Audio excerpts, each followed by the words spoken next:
Bismillahirrahmanirrahim. Assalamualaikum warahmatullahi wabarakatuh. Alhamdulillah, anak-anakku sekalian, kita berjumpa kembali dalam pelajaran kimia, yaitu kita akan bahas tentang turunan alkana. Turunan alkana kita bahas lebih khusus, yaitu tentang gugus fungsi.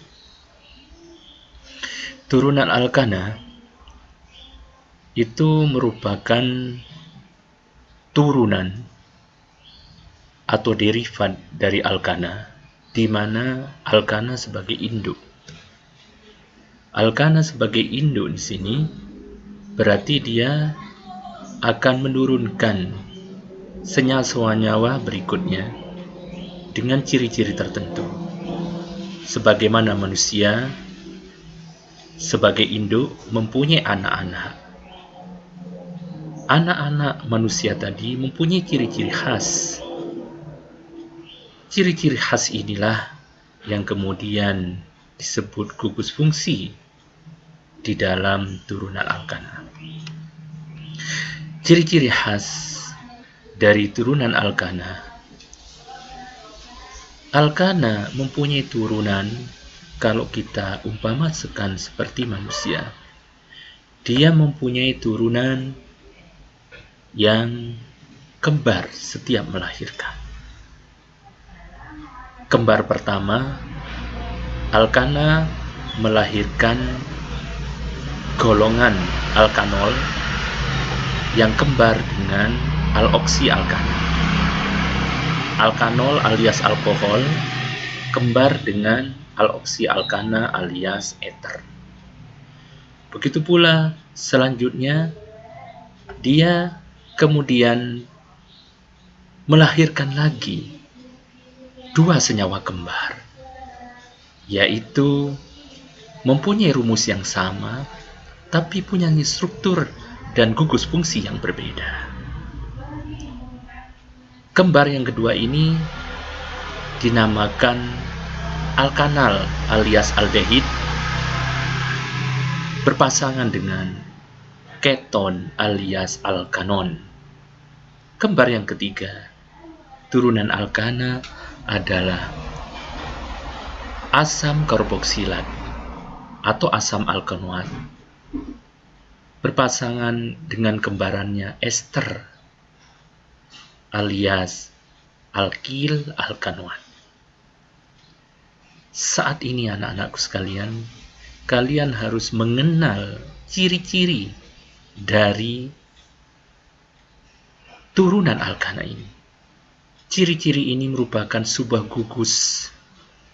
gugusan atom atau senyawa yang kemudian disebut gugus fungsi, di mana gugus fungsi ini merupakan ciri khas dari turunan alkana sekaligus sebagai tempat terjadinya reaksi-reaksi kimia karbon. Oleh karenanya marilah kita perhatikan gugus fungsi dari setiap turunan alkana. Yang pertama, alkohol alias alkanol mempunyai ciri atau gugus fungsi OH. Pasangannya atau kembarannya mempunyai ciri O. Kemudian yang kedua, alkanal alias aldehid mempunyai ciri CHO. Pasangannya berupa keton mempunyai ciri atau gugus fungsi CO. Begitu pula turunan berikutnya, yaitu asam alkanoat mempunyai gugus fungsi COOH yang berpasangan dengan ester atau alkil alkanoat yang mempunyai gugus fungsi RCOON. Mari kita perhatikan slide berikut ini.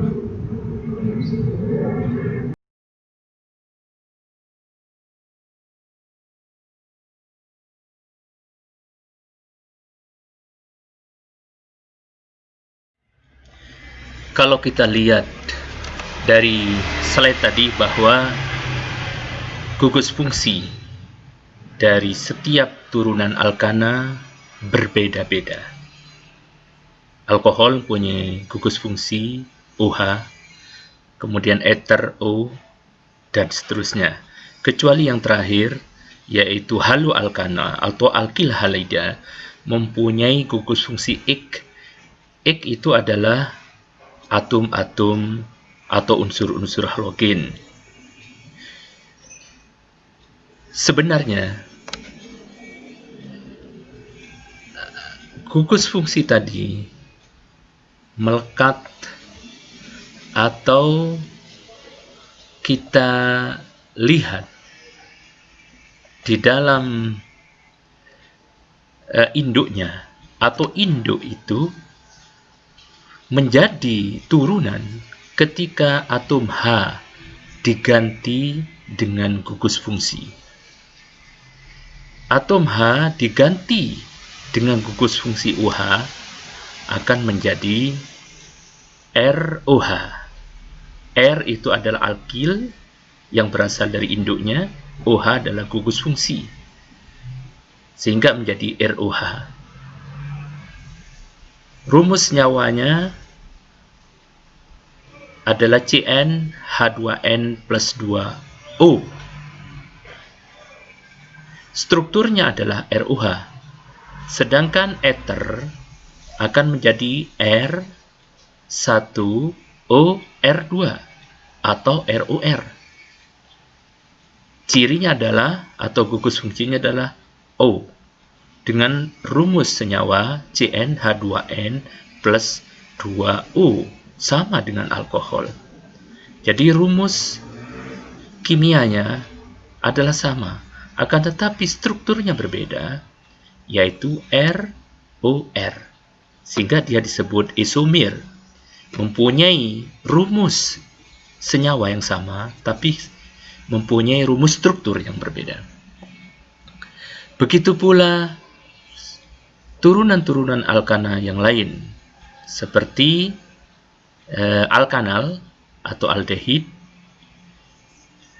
H diganti oleh gugus fungsi CHO, sehingga menjadi RCHO. Dengan rumus kimia CnH2nO. Keton juga sama, mempunyai rumus senyawa CnH2nO dengan rumus struktur RCOR. Yang terakhir, yang berpasangan maksud saya adalah asam alkanoat atau asam karboksilat, hanya diganti dengan gugus fungsi COOH, sehingga menjadi RCOOH dengan rumus senyawa CnH2nO2.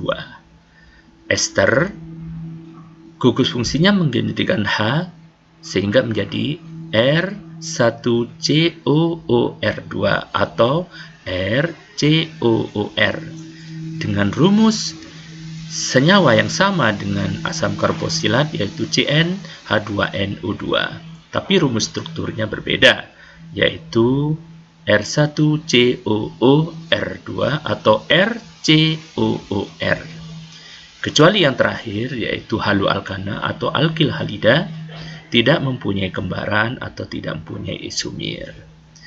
Marilah kita lihat tayangan slide berikut ini.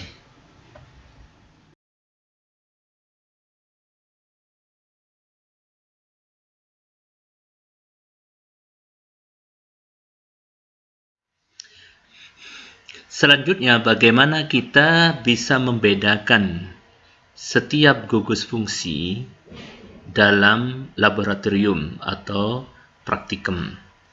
Kalau secara teori atau secara struktur, kita sudah bisa membedakan antara turunan-turunan alkana, misalnya alkohol, berbeda dengan ether, berbeda pula dengan yang lain. Perbedaan di situ bisa kita lihat dari gugus fungsinya. Misalnya alkohol punya gugus fungsi OH, sementara ether punya gugus fungsi O, dan seterusnya.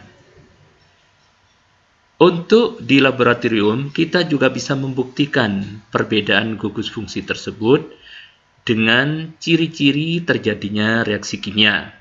Seperti pada saat semester 1, ciri-ciri terjadinya reaksi kimia yaitu terjadinya perubahan warna, kemudian adanya perubahan suhu, adanya endapan, adanya gelembung, dan sebagainya.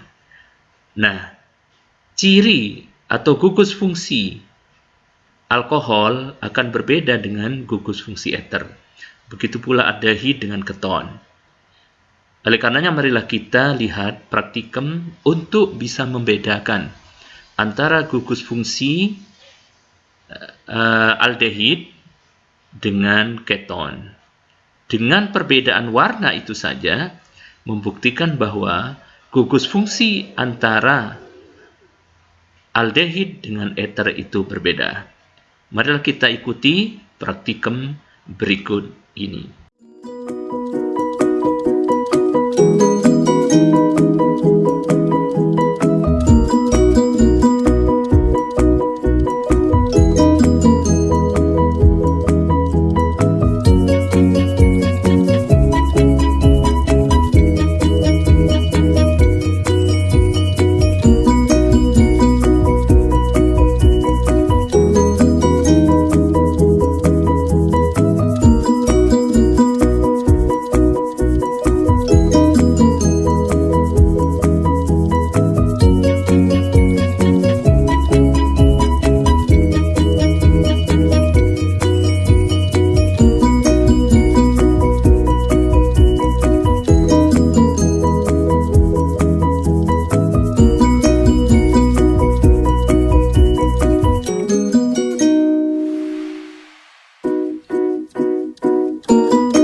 Demikian praktikum yang bisa kita saksikan untuk bisa membedakan antara gugus fungsi aldehid dengan keton. Ternyata aldehid bisa merubah warna, ada perubahan warna menjadi merah bata, sementara keton tidak. Begitu pula gugus-gugus fungsi yang lain.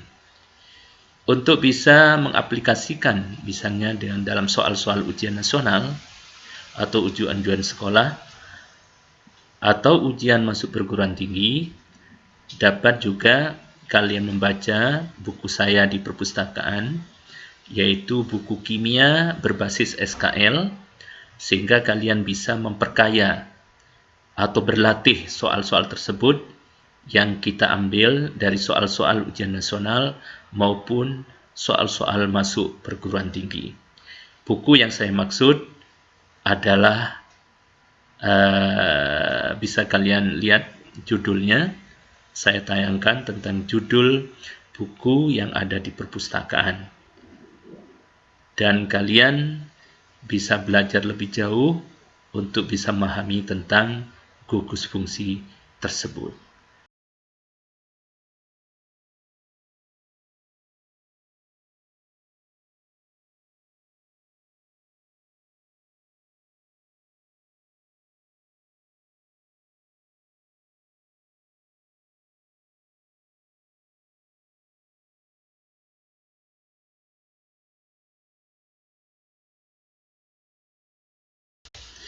Demikian pembelajaran hari ini. Mudah-mudahan apa yang saya jelaskan bisa menjadi bekal untuk memahami kimia lebih lanjut dan menjadi ilmu yang bermanfaat. Kurang lebihnya saya mohon maaf. Billahi taufiq wal hidayah. Wassalamualaikum warahmatullahi wabarakatuh.